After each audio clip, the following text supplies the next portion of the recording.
Hey Bourbon family, welcome back to Whiskey Phoenix, where smooth is optional and fire is mandatory. I am back again today to carry on with my countdown of the Weller lineup that I got to try down at the Moorline Lager House in downtown Cincinnati, thanks to my brother getting me tickets for that event. Now, there were 5. I'm going to keep repeating that. I am only rating 4 out of the 5. And that's because my brother actually got me a bottle of the Weller Special Reserve. So I want to hold off on that one. And I'm actually going to do one of my bourbon reviews on that bottle. So that's why I'm just out of the 5, reviewing 4. And today we are at number 2. So I've said a few times in my previous videos discussing the Weller lineup, and I'll say it again, I am still on the fence when it comes to Weller, fam. For now, I lean more on the side that I think it's overhyped. A lot of people chase it. And maybe that's because it's, hard to find in your area. It seems like Ohio's getting more and more. But it seems like we're getting a lot of the Antique 107 and the Special Reserve.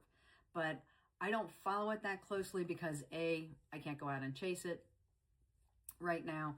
And B, like I said, I'm still on the fence where Weller is concerned. So, with that being said, when I was down at the Moorline Lager House in Cincinnati, Ohio, doing the Weller tasting, coming in at number 2 was the CYPB. Now I know, I don't know. I think this seems to be one of the more coveted ones. Everybody seems to be really excited when they pick up the CYPB. So I was very excited to try it. So for me, on the nose, it started off sweet. And then that gave way to some vanilla, some caramel, hints of oak, and even cinnamon. On the palate, I found it to be soft, for lack of a better way to describe it.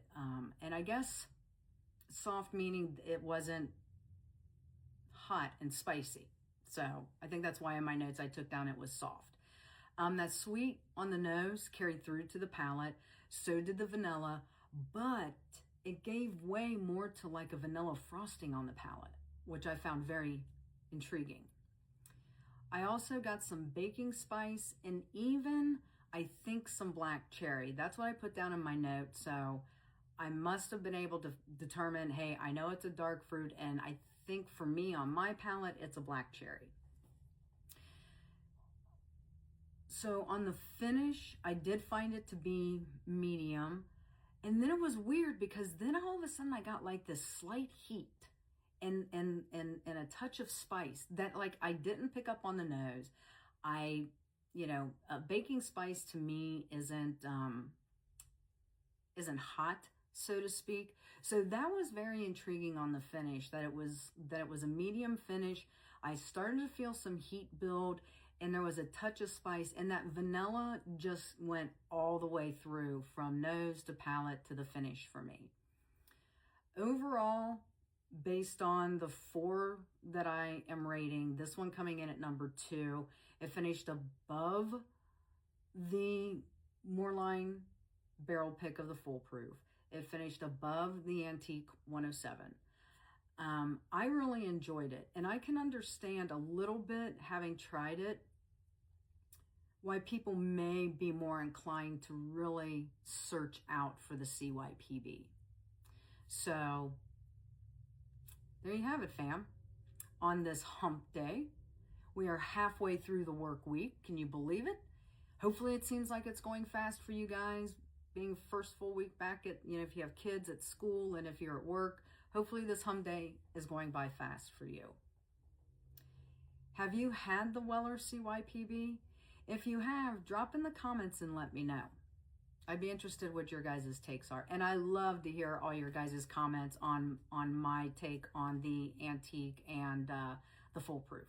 I love the interaction. And I appreciate your guys' insights because, again, I'm really on the fence where it's concerned. Fam, if you are partaking on this hump day, as always, please drink responsibly. And remember, stay sharp, stay burning, rise again, and I will see you in the next one.